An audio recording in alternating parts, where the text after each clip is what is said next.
¿Qué tal, amigos? Buenas tardes, gracias por acompañarnos en este primer lunes de Carza Contigo, primer lunes del 2021. Gracias por acompañarnos. Mi nombre es Silvia Treviño, hoy transmitiendo desde las casas muestra de estancia residencial. El tema del día de hoy es psiquiatría y para ello nos acompaña la especialista Lili Garza. Lili, ¿cómo estás? Muy bien. Gracias a Carza por la invitación y encantada de participar con ustedes en el primer programa del 2021. Gracias a ti por acompañarnos, es un placer contar contigo. Vamos a platicar mucha información acerca de este importante tema, pero ¿qué te parece si arrancamos? Pues que nos digas la diferencia entre psicología, psiquiatría, para poder de ahí partir, ¿no? Sobre la información. Claro que sí. Fíjate que es bien importante hacer esta distinción. ¿Por qué? Porque tenemos muy estigmatizado el uso de la psiquiatría, ¿sí? Que es el tema principal de hoy. Entonces, bueno, vamos a tratar de enfocarnos en las diferencias. Primero, lo más típico a lo que se refiere cuando platicamos de psiquiatría y diferenciándolo de un psicólogo es el psiquiatra da medicamentos, el psicólogo no. Y es cierto, el psiquiatra da medicamentos, el psicólogo no lo da. Sin embargo, va un poquito más atrás la diferencia y no es la única. Primero que nada, un psiquiatra pues tiene una formación médica. Estudia medicina, estudia una carrera profesional de medicina y posteriormente hace una especialización o una especialización en psiquiatría, ¿sí? Entonces tiene más años de estudio que un psicólogo. Un psicólogo es una licenciatura y al terminar puede especializarse en diferentes ramas para tratar los diferentes aspectos de la psicología, ¿no? Esa es una muy importante diferencia. ¿Por qué? Porque los años de estudio y la profundidad del estudio es lo que dicta también el enfoque principal a lo que se dedica uno y otro. Si ambos tratan con cosas conductuales, emocionales, sí, pero con la diferencia de que el psiquiatra va a ir a hacer referencia a todo lo médico, a toda la fisiología de un ser humano para poder detectar en qué parte es la que está ocasionando un síntoma, que puede ser un síntoma conductual o puede ser un síntoma de otro tipo, ¿no? Cuando vamos con un psicólogo, cuando estamos con un psicólogo, el psicólogo trata muy específicamente cosas conductuales, ¿sí? Van trastornos de conducta, trastornos que tienen que ver con todos los sentimientos, con las emociones, ¿sí? El psiquiatra también, ¿sí? Sin embargo, el psiquiatra va un poquito más a fondo, ¿sí? Cuando estamos hablando de la diferencia principal, el psiquiatra va a ir a trabajar más con la química, con el área fisiológica del ser humano y desde ahí va a atacar o va a tratar de controlar los síntomas que se presentan en conducta. Es también muy típico que cuando hablamos de psiquiatra y psicólogo, pensemos en que cuando vas con un psiquiatra es porque estás más grave que con ir con un psicólogo. Un psicólogo normalmente lo toman como que es más light y la verdad es que no hay esa diferenciación, es simplemente tienen diferentes abordajes. Son diferentes abordajes a los problemas que se puedan presentar, ¿no? ¿Qué otra cosa es importante mencionar de la psiquiatría? La psiquiatría está muy estigmatizada. Si voy con un psiquiatra quiere decir que estoy muy mal. No necesariamente. Simplemente vamos a ver la forma en cómo atacar los síntomas para que se aminoren y el paciente se pueda sentir mejor. Puede ser un paciente del área psicológica o puede ser un paciente del área psiquiátrica, pero el tema principal es que se sienta mejor, ¿verdad? Hay algo también referente a los medicamentos. Cuando vamos o nos acercamos con un psiquiatra y te dan medicamentos, hay también todo este tema muy dramático, ¿no? Tienes que tomar medicamento y te vas a sentir mal y los efectos secundarios que puede traer. Y sí son así.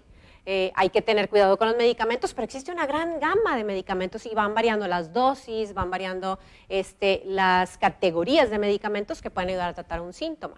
El objetivo principal de un medicamento en un tratamiento de salud mental es que balancear un poquito la química de nuestro organismo y esta química es la que nos hace actuar de tal o cual manera, ¿no?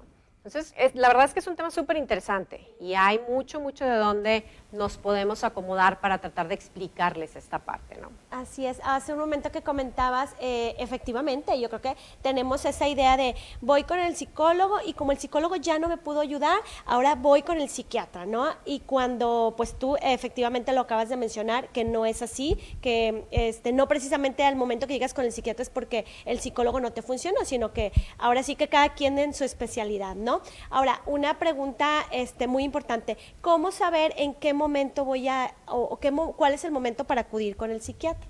Fíjate, ahí también hay algo bien importante. Yo creo que la principal acción que pudiéramos tomar es tomar a la par la psiquiatría y la psicología, ¿sí? Hay otra cosa ahí también para poder distinguir si voy con un psiquiatra o con un psicólogo. Y bueno, hay muchos síntomas que se pueden presentar. La verdad es que la mente es maravillosa, pero también tiene una amplia gama de síntomas en los que podemos presentar o un ser humano puede presentar. Y a lo mejor es difícil detectar cuándo ir con un psiquiatra y cuándo ir con un psicólogo, ¿sí? Pero sí hay cosas que podemos empezar a diferenciar. Hay conductas que son muy manejables dentro de la sociedad, dentro de una persona, de la convivencia de una persona, y ahí es cuando podemos pensar que podemos canalizarlo primero con un psicólogo.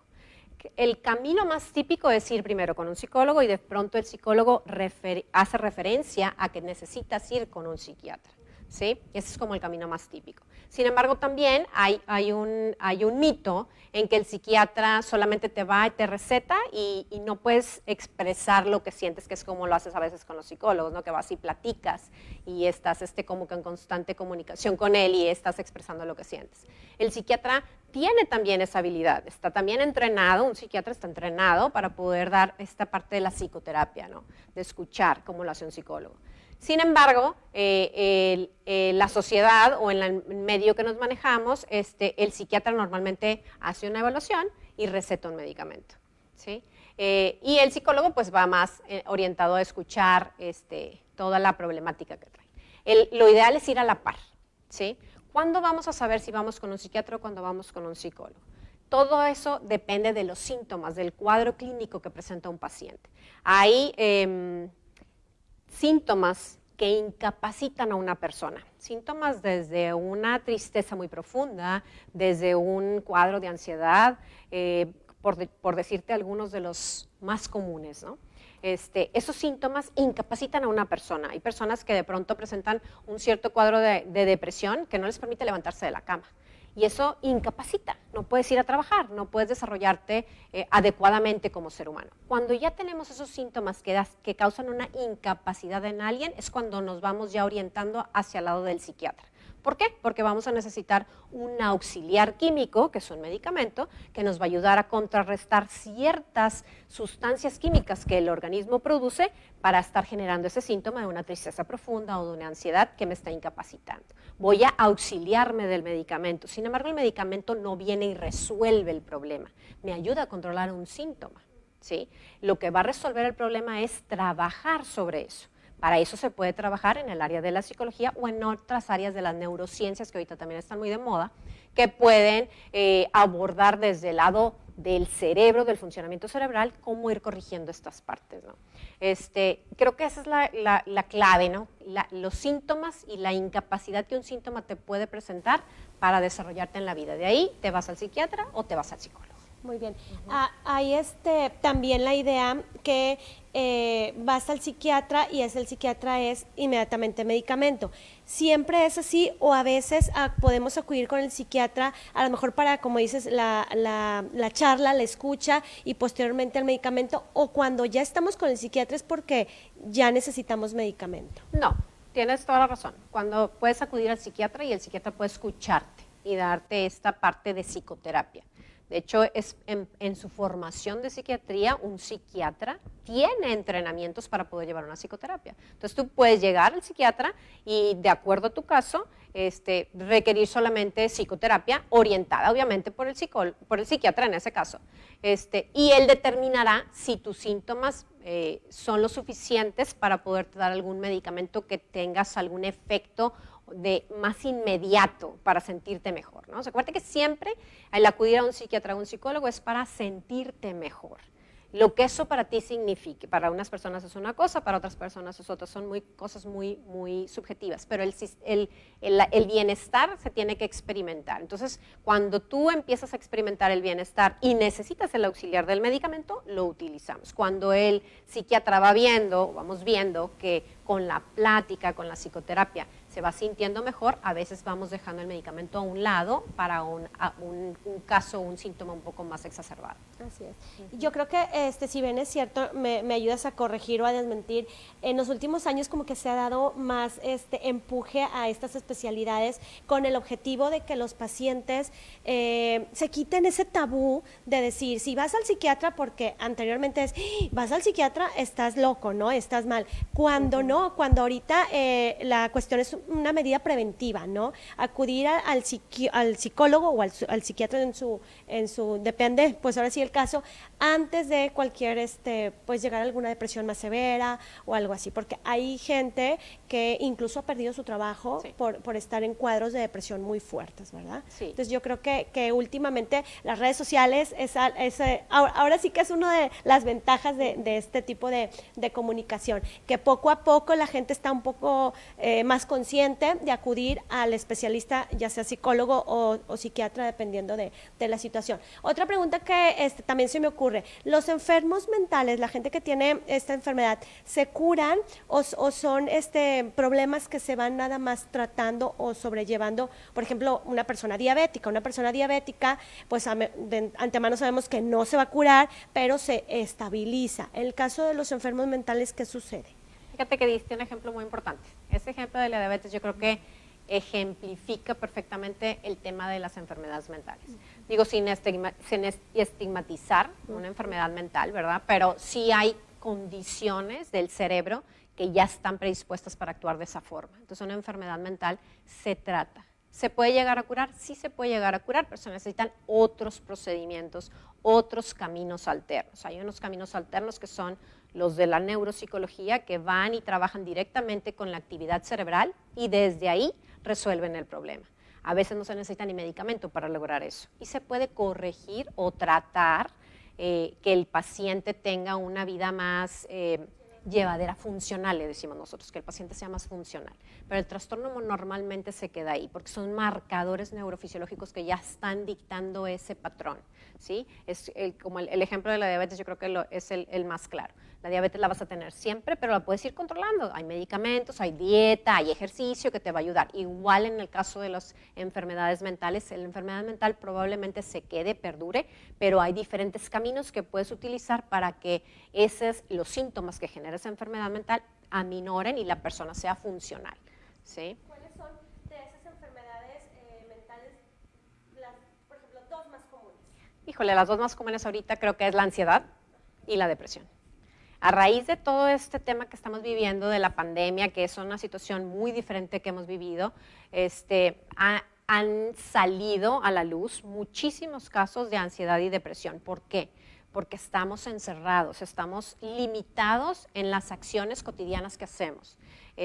Todas las acciones que nosotros hacemos fuera de casa, que nos permiten como desahogarnos, bajan los niveles de estrés y los diferentes neurotransmisores que se generan cuando estamos estresados. Y eso que hacemos en las actividades al aire libre, la plática, el salir a trabajar, el cambiar de ambiente, que no estar solo en casa, todas esas actividades bajan esos neurotransmisores y ayudan a que todos los síntomas se mantengan en equilibrio, digámoslo así.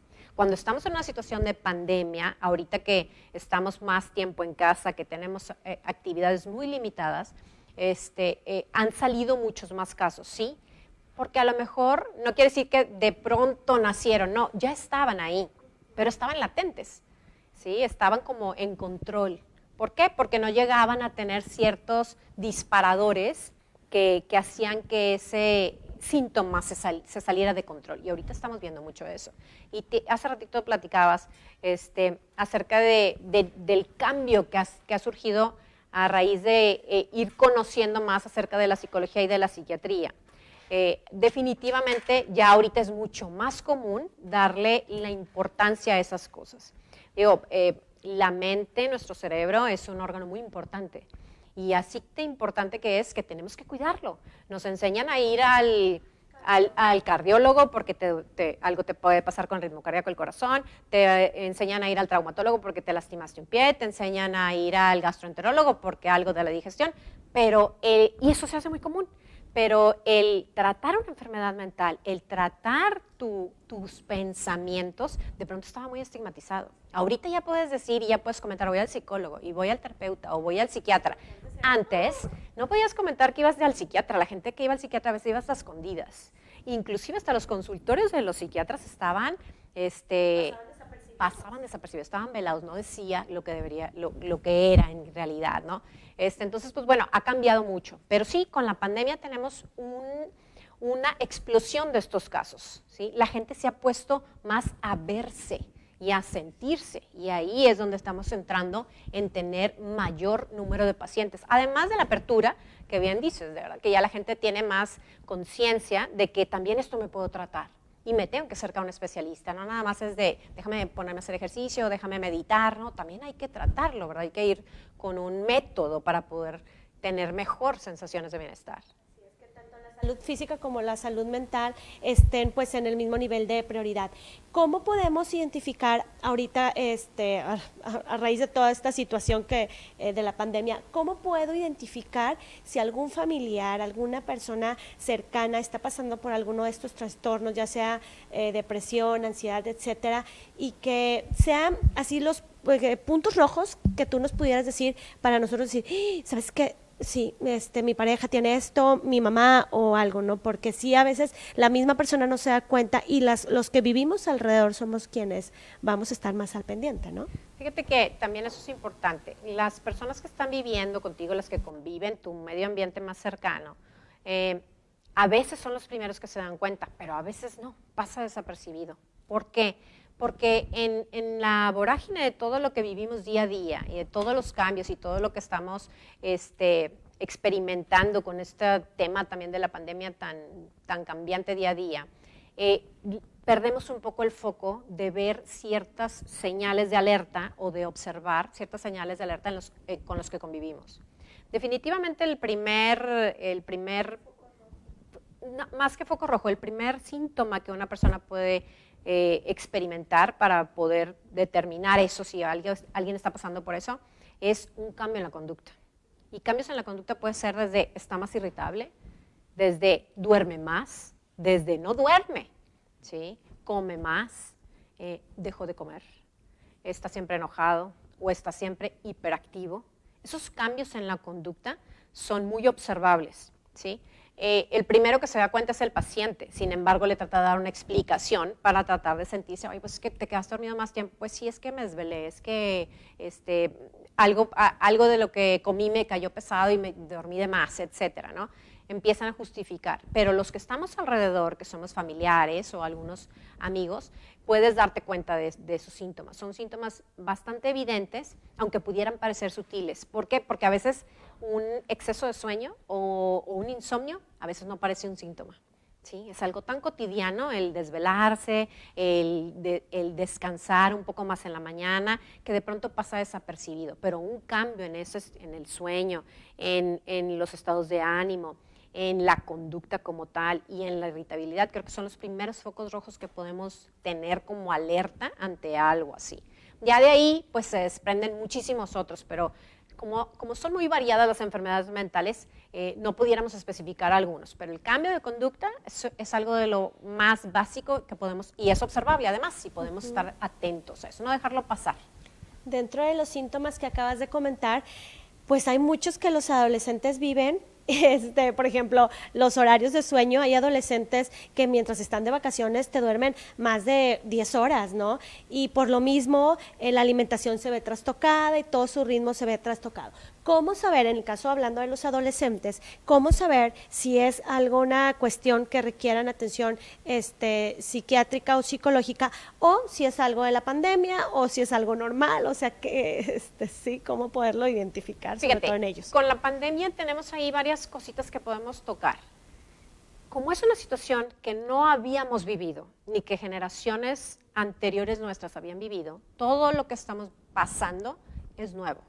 y todos nos estamos adaptando a ello. Entonces, tratamos de buscarle una normalidad a ciertas conductas, ahorita que hablas de los adolescentes, referentes a los adolescentes. Oye, más tiempo en las redes sociales, más tiempo en los videojuegos, menos tiempo de sueño, diferentes formas de cómo manifestar su ansiedad o descargar estos impulsos que tienen.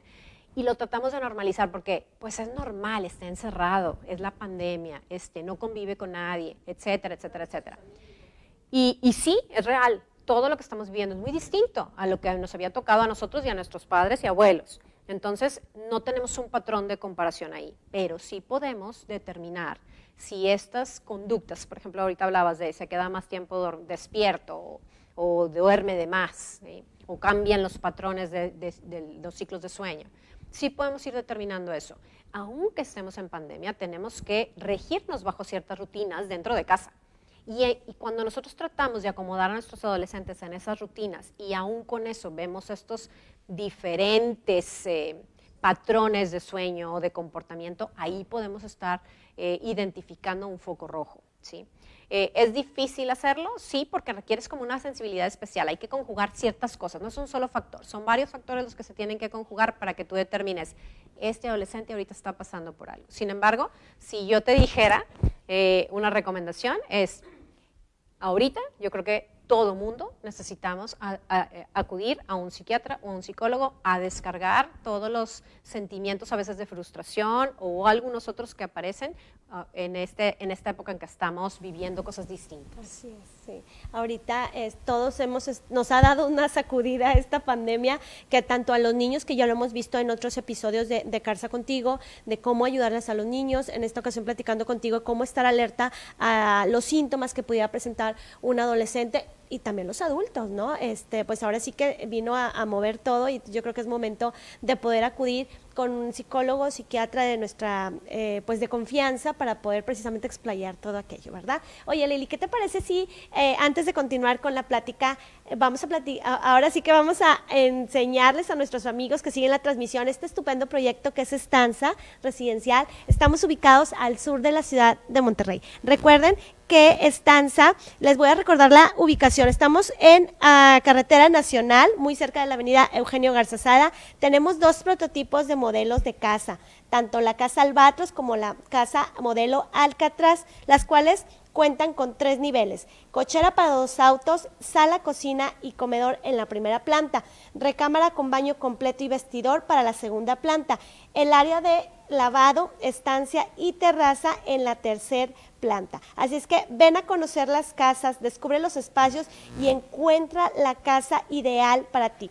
En Estanza vas a encontrar grandes amenidades como la casa club, donde podrás realizar tus eventos sociales una vez que ya tengamos todas las autorizaciones de gobernación, como bautizos, reuniones familiares y cualquier tipo de celebración. Esta amenidad tiene una capacidad de hasta 60 personas. Frente a ella aprecias una hermosa alberca con carril de nado, ideal para estos días que se van a avecinar de calor para disfrutar en familia. Además, la convivencia no puede faltar, por ello contamos con área de asadores para sus ricas carnes asadas. Contamos también con un área de juegos infantiles para los pequeños de la casa. Y si lo tuyo es el ejercicio, en Estanza Residencial encontrarás un gimnasio completo, climatizado y equipado para realizar tus mejores rutinas en la comodidad de tu hogar. Además, una cancha polivalente donde puedes hacer ejercicio al aire libre como fútbol y básquetbol. El acceso de nuestro proyecto es importante, por ello contamos con vigilancia a las 24 horas del día, los 365 días del año. Quiero comentarles que tenemos una gran promoción. Visítanos en nuestra caseta de ventas y llévate un bono de descuento de hasta 50,000 pesos separando tu residencia aquí en Estanza. Así es, un bono de descuento de hasta 50,000 pesos. Esta promoción tiene restricciones, por lo cual les sugerimos que se apoyen con uno de nuestros asesores. Contamos con todas las medidas de seguridad y higiene para que nos visiten con toda la tranquilidad. Agenden su cita al teléfono que va a estar apareciendo en pantalla y estamos listos para atenderles. Recuerden que también contamos con recorridos virtuales y recorridos en 3D en nuestra página www.carza.com, Facebook e Instagram nos encuentran como Mi Carza. Y les comento lo siguiente, Carsa presenta su nuevo proyecto Altana, un desarrollo de departamentos de 1, 2 y 3 recámaras en Garzazada y Cañón de los Nogales. Estamos en preventa. Sé de los primeros en adquirir tu departamento en Altana. Para más información, visita nuestras redes sociales de Carsa. Altana, a la altura de tus sueños. ¿Qué tal, Lili? ¿Qué te pareció, oye, la llegada? ¿Qué te pareció la casa? ¿Qué es lo que más te ha gustado de todo Estanza? Pues lo que a mí me ha gustado es el área social. Está bastante amplia, está muy cómoda, la verdad es que el acceso está súper bien para llegar aquí y estamos en un área muy cómoda, bastante agradable. Así es, por ello los invitamos a que no duden en visitar nuestras redes sociales y si quieren acudir a Caseto, pues estamos con todas las medidas para recibirlos. Retomando el tema, vamos a seguir con esta importante plática. ¿El aumento ha sido considerado de los pacientes a raíz de la pandemia, tanto en psicología y psiquiatría? Definitivamente sí. En ambas ramas, tanto la psiquiatría como la psicología, ha aumentado el número de pacientes, de personas que se acercan a tratarse, definitivamente. Digo, yo creo que con tantos cambios, con tanta incertidumbre de lo que viene, los síntomas que estaban ahí latentes, de alguna ansiedad o de alguna depresión o de algún otro tipo de enfermedad mental, empezaron a salir, fueron más evidentes. Hay una cosa que siempre mencionamos, hay ciertas cosas que se consideran como inmadureces en el desarrollo de una persona, ¿sí? Y esas inmadureces solamente se presentan cuando el medio ambiente te presiona sobre eso, ¿no? Ahorita el medio ambiente que estamos viviendo en la pandemia ha cambiado muchas cosas y ese medio ambiente cambiante es el que ha detonado que esas inmadureces que una persona puede tener en su desarrollo, la forma en cómo lleva la vida, se vean afectadas. ¿A qué me refiero? Por ejemplo, si yo hubiera tenido un síntoma latente de depresión y que para mí de pronto estar mucho tiempo sin alguna actividad, etcétera, sea un tema predisponente para que yo me sienta triste, para que yo presente algún síntoma de depresión. Ahorita, el medio ambiente limita mis actividades. Entonces estoy más tiempo en casa, estoy más tiempo haciendo cosas muy rutinarias en un mismo ambiente y eso acrecenta ese síntoma que yo tenía de hace tiempo, pero que por 7 días de la semana que yo me salía a trabajar y en lo que voy y vengo y hacía ejercicio y iba a una fiestecita, alguna reunión, etcétera, ese síntoma no se veía o no se notaba tanto, pero estando en casa se empiezan a notar más esos síntomas, esas inmadureces en la evolución de una persona, ¿no? Se empiezan a notar esas, empiezan a salir y la gente se empieza a preocupar. ¿Qué me está pasando? No me siento bien, me siento diferente, estoy complicándome la vida, ya no estoy disfrutándola. Entonces empiezan a pensar, necesito ayuda. Y en un principio, la ayuda más recurrida es, déjame checar en internet qué me está pasando.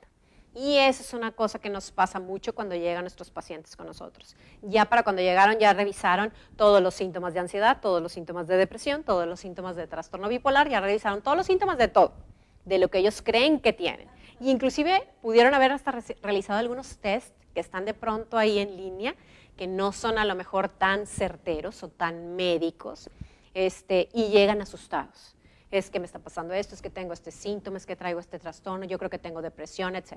Empiezas a analizar y ya desde haber visto tanta información en Dr. Google, que siempre es el primero que se consulta, ya traen, hasta los adquieren los síntomas, ¿no? No, ya casi creo que llegan así, ¿no? Entonces, tú tienes que tratar de primero, calmarlos, ¿no?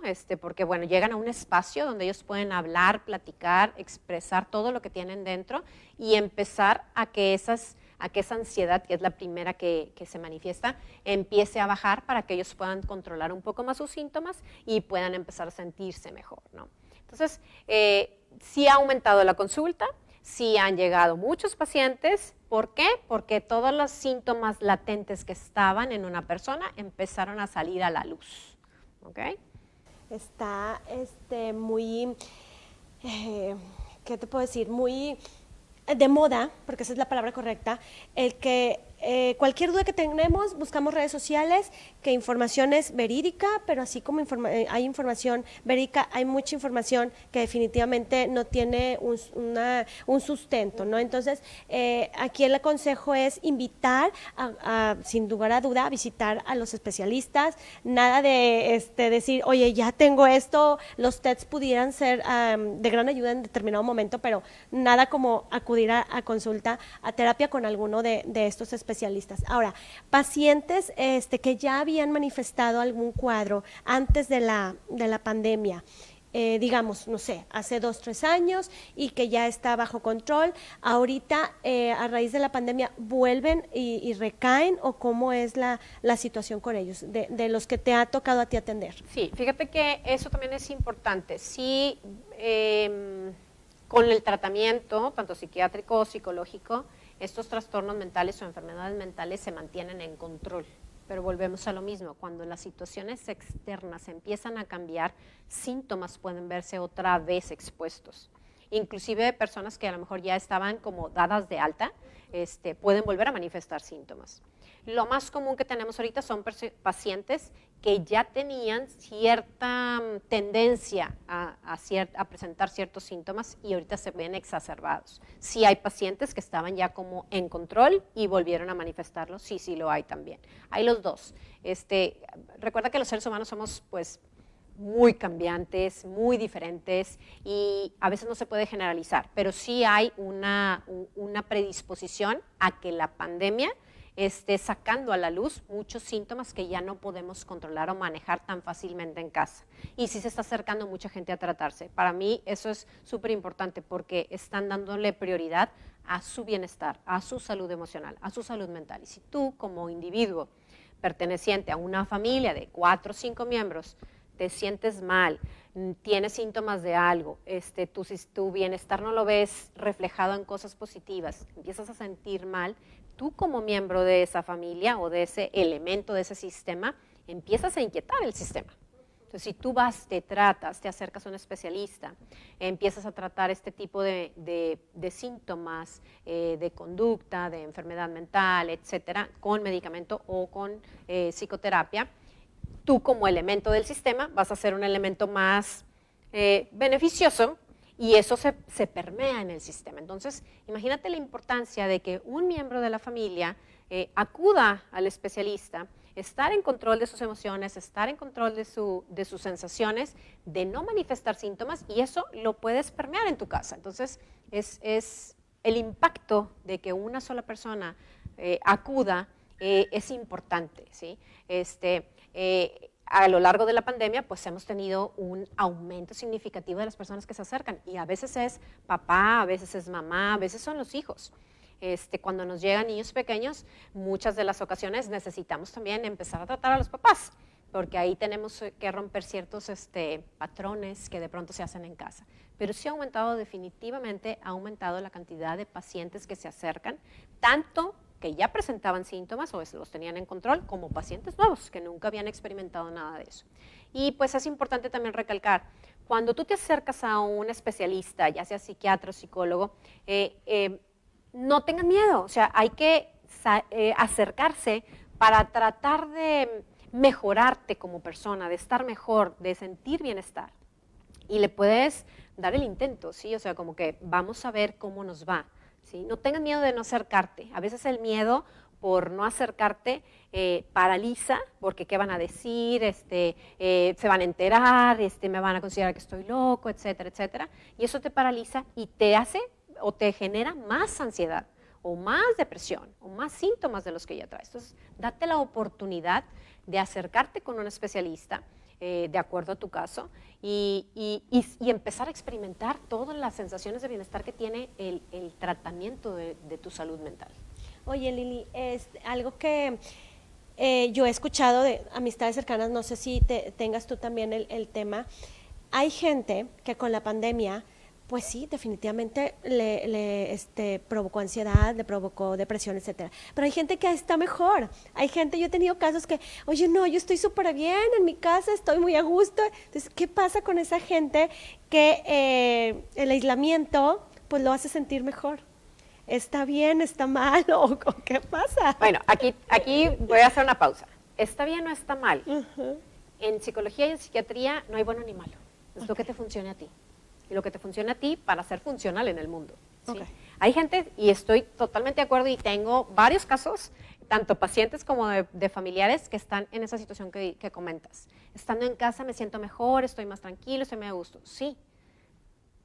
Ahorita, la situación de la pandemia, con estas características que tenemos, de quedarnos en casa, también ha sacado ese lado de las personas, ¿sí? Sin embargo, no es el medio ambiente común o habitual que tenemos. El medio ambiente habitual o una sociedad normal, hasta antes de la pandemia, tienes que socializar, tienes que salir. Entonces, el que se quedaba en casa, el que no salía, ese era el como que, ¿qué le pasa? Tiene que socializar, no tiene amigos, no sale a reuniones, etcétera. Ahorita eso se considera más normal, porque ese estado es lo que ahorita dentro de la pandemia pues está aceptable. Entonces, ahí es tan relativo lo bueno y lo malo, que yo no sé si en algún punto volvamos a tener nuestro sistema de vida normal como antes de la pandemia. Creo que vamos a tener que ir haciendo muchos ajustes y esta normalidad va a ser la nueva normalidad y la interacción social también va a tener que cambiar. Entonces, ahorita, qué bueno que los que están dentro de casa se sienten así porque eso les causa una sensación de placer y de bienestar. Pero esas mismas personas en el medio ambiente anterior a lo mejor eran las que necesitaban salir a socializar y a lo mejor su mamá, si era un adolescente, su mamá o su esposo, algún familiar es de que es que no tiene amigos, es que no sale, se la pasa en la casa y ahorita eso está bien. Sí. Entonces es tan relativo el estar bien o estar mal. Yo creo que tienes que irte adaptando al medio ambiente, una, y dos, lo que te hace sentir a ti bien. Eso es importantísimo, como que ese es el parámetro principal, más que considerar si es bueno o malo, es qué te hace sentir a ti bien y qué te hace ser funcional en la vida. Sí, no, ahora sí que no decir, me siento bien estando encerrada, soy anormal, no, o sea, como acabas de decir, no podemos generalizar, lo que para ti te hace bien, a lo mejor a mí no, y viceversa, ¿no? Ahora sí que, como dicen, cada cabeza es un mundo, ¿verdad? Lili, ¿qué recomendaciones podemos dar para evitar la gente que en esta pandemia, pues, al momento, afortunadamente no ha presentado ninguna trastorno de ansiedad o de depresión? ¿Qué recomendaciones podemos dar para prevenir, para aquellos que no han tenido ninguna conducta de estas, pues no lleguen a tener? Ok. Ahí hay varias recomendaciones generales que podemos abarcar. Una, tener rutinas, aunque estemos dentro de casa y que no estemos yendo a la escuela, en caso de los adolescentes o algunos que están haciendo home office, tener las rutinas establecidas. El tener un patrón ya fijo de trabajo, de horarios establecidos para hacer tareas, como lo hacíamos antes, ayuda a que nuestra mente esté organizada y esté en control. Y eso, todo lo que hacemos tiene un origen químico y bioquímico. Entonces son neurotransmisores que tienen cierta química, que tienen cierta carga eléctrica y todo eso es lo que regula nuestro organismo. Literalmente lo regula o lo desregula. Entonces si yo mantengo una rutina, un orden, una estructura, mi cerebro, la forma en cómo yo me manifiesto como persona, como ser humano, está estructurado y ya sabe que sigue. No tengo tanta incertidumbre. Una, rutinas. Dos, descanso. Hay que mantener los patrones de sueño como deben de ser. Una persona adulta debe dormir por lo menos 7,5 horas. ¿Sí? Un adolescente a veces hasta 12 horas necesita dormir. Pero hay que programarlo, hay que tenerlo dentro de la rutina, dentro de lo que estamos viviendo, tener ese descanso estipulado, no quitarle el mérito al descanso. Muchas veces el sueño lo dejamos pasar porque, pues bueno, ya me desvelé y ahora que acabamos de pasar todas las fiestas, pues una desvelada tras otra y pues se te hace lo normal. No, lo normal es dormir. Si una de las cosas para las que fuimos diseñados seres humanos es para dormir, pasamos casi una cuarta parte de nuestra vida dormidos. Entonces, es súper importante. Recomendaciones, dormir, descanso, las rutinas, obviamente la alimentación, porque la alimentación también, al final de cuentas, es química que llega a nuestro cuerpo. Y el uso de electrónicos también. Cuando nosotros estamos frente a las pantallas, estamos poniendo nuestro cerebro y estamos condicionando todo nuestro organismo a funcionar de tal o cual manera. Entonces tenemos que tener ciertos periodos en los que nos necesitamos regular. Y esos periodos son fuera de pantallas. Entonces, esa es otra recomendación muy importante. Hacer ejercicio, hidratarse bien. Son cosas bien básicas, son recomendaciones como muy, que todo el mundo las sabe, pero si las lleváramos a la práctica como debe ser, descansar bien, alimentarnos bien, hidratarnos bien, hacer un poco de ejercicio, todo eso, al final de todo, se reduce en neurotransmisores, en química, en funcionamiento orgánico, en funcionamiento cerebral y en síntomas que podemos manifestar. A veces esos síntomas se nos van tan fuera de que necesitamos medicamentos para corregirlos, como en el caso de los psiquiatras que nos recomiendan eso. O a veces los podemos controlar tan fácil como regulando sueño, etcétera, etcétera. Entonces son varias cosas que son como muy a la mano y que las podemos hacer en todas partes. O sea, te puedes poner a hacer ejercicio en la casa, o sea, tenemos escaleras, podemos salir a la calle a caminar. El sueño, pues obviamente lo puedes controlar fácilmente. Son cosas que están ahí muy al alcance de la mano, que a veces quieren o queremos la gente como la respuesta muy inmediata y algo milagroso y mágico. Vete a lo básico y de ahí puedes empezar a prevenir que tu sistema, que tus síntomas empiecen a salirse de control. Muy básico, sin embargo, en ocasiones nos cuesta trabajo. Claro. Ahorita estando todos los días, todo el día en casa, los niños a toda hora te piden de comer, a toda hora una persona que está en home office está viendo a ver qué come y demás, ¿no? Lili, hablando un poquito acerca de la gente que ya se medica o que llega a requerir medicamento, ¿esa gente en determinado momento puede hacer o hace su vida normal? Fíjate que ahí tenemos eso también importantísimo. Los medicamentos normalmente tienen efectos secundarios. Depende del estilo del medicamento, depende el trastorno mental que estemos tratando, son los medicamentos que se van a hacer llegar al paciente para que se sienta bien. Sin embargo, la idea del medicamento es hacer que la persona sea funcional. Entonces, en la medida en la que podamos nosotros lograr una dosis exacta o perfecta para una persona, un estilo de medicamento, una fórmula del medicamento. Tú sabes que para tratar la depresión hay miles de medicamentos y no todos le caen o le funcionarían a cierta persona. En realidad es como una prueba y error, se va haciendo eso. Yo te receto un medicamento, tú te lo tomas y vas diciendo qué es lo que va pasando con ese medicamento. Me dio sueño de más, se me fue el sueño, se me quitó el hambre, me dio hambre, etcétera, ¿no? Y con base a la retroalimentación del paciente se van haciendo los ajustes para que el medicamento sea el óptimo, tanto en dosis, en frecuencia, como en la generación de medicamento que es, sí. Pero el objetivo del medicamento es hacer que una persona sea funcional. Entonces, debiéramos tender a que una persona que toma medicamentos o que se le recetó un medicamento funcione adecuadamente y se desarrolle de una manera normal, pueda desarrollar sus actividades. Sin embargo, cuando a veces las dosis son diferentes a lo que el cuerpo necesita, empezamos a sentir mucha somnolencia o empezamos a tener periodos de insomnio prolongados y eso a lo mejor me limita mi capacidad de estar alerta para salir a manejar o para estar al cuidado de un niño pequeño o para realizar mi trabajo porque no me concentro o porque me estoy durmiendo, etcétera, ¿no? Entonces, el tema de los medicamentos está orientado 100% a que una persona sea más funcional, pero hay que encontrar la dosis y la variedad del medicamento que necesitamos para el paciente en específico.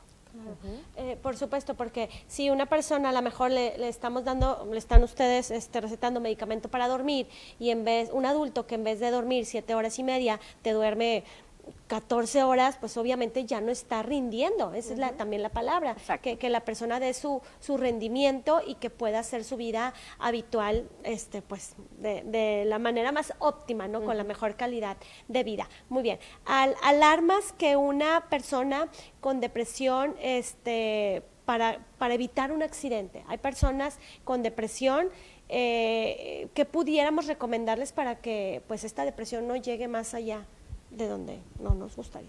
Sí, claro. Digo, hay muchos casos, ¿verdad? Pero yo creo que sí, lo más importante es la observación. Las personas que están alrededor de alguien que empieza a tener algún síntoma son los primeros que pueden empezar a reportar por observación un cambio en conducta, un cambio en estilo de vida. Referente a la depresión, por ejemplo, hay personas que no se levantan de la cama, que no se tienen ánimo ni de meterse a bañar.